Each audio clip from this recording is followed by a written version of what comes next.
Hi dears. അപ്പോൾ നമ്മൾ കഴിഞ്ഞ വീഡിയോയിലൊക്കെ നമ്മൾ എംബ്രോയിഡറി സ്റ്റിച്ചസിന് എന്തൊക്കെ സാധനങ്ങൾ വേണം എന്നുള്ളത് കാര്യങ്ങളൊക്കെ പറഞ്ഞിട്ടുണ്ടായിരുന്നു. അപ്പോൾ നമ്മൾ ഇന്നത്തെ വീഡിയോയിൽ എങ്ങനെയാണ് നമ്മൾ എംബ്രോയിഡറി ഫ്രെയിമിൻ്റെ അകത്ത് തുണി വെക്കുക എന്നുള്ളതാണ് കേട്ടോ കാണിക്കുന്നത്.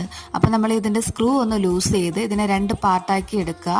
എന്നിട്ട് സ്ക്രൂ പാർട്ടുള്ളത് മാറ്റി വെച്ചതിന് ശേഷം ആ റൗണ്ട് പോലുള്ളതിൽ നമ്മൾ ഇതേപോലെ അതിൻ്റെ മുകളിൽ ഇങ്ങനെ തുണി എടുത്ത് വെക്കുക. തുണി വെച്ചതിന് ശേഷം നമ്മൾ മാറ്റി വെച്ച ആ സ്ക്രൂ പാർട്ട് ഇതിൻ്റെ മണ്ടയിൽ കൂടെ വെക്കുക. എന്നിട്ട് സ്ക്രൂ ഒന്ന് നന്നായിട്ടൊന്ന് ടൈറ്റ് ചെയ്ത് കൊടുക്കണം. അപ്പോൾ നല്ല രീതിയിൽ ടൈറ്റ് ചെയ്ത് കൊടുക്കുക. ടൈറ്റ് ചെയ്ത് കൊടുക്കുന്നതോടൊപ്പം തന്നെ നമ്മൾ തുണിയും കൂടെ ഒന്ന് ജസ്റ്റ് ഒന്ന് വലിച്ചിറക്കി കൊടുക്കണം. ഇങ്ങനെ വലിച്ചിറക്കി കൊടുത്തില്ല എങ്കിൽ നമ്മൾ സ്റ്റിച്ചസുകളൊക്കെ ചെയ്യുന്ന സമയത്ത് അത് ലൂസ് ചെയ്ത് പോവും. അതുകൊണ്ടാണ് കേട്ടോ നമ്മളിങ്ങനെ ചെയ്യുന്നത്. അപ്പോൾ നമ്മൾ അടുത്ത ക്ലാസ് മുതൽ ഓരോ സ്റ്റിച്ചസിനെ കുറിച്ച് പഠിക്കുന്നുണ്ട്. അപ്പോൾ ഇന്നത്തെ വീഡിയോ ഇത്രയേ ഉള്ളൂ. അപ്പോൾ നമുക്ക് അടുത്തൊരു ക്ലാസ്സിൽ കാണാം.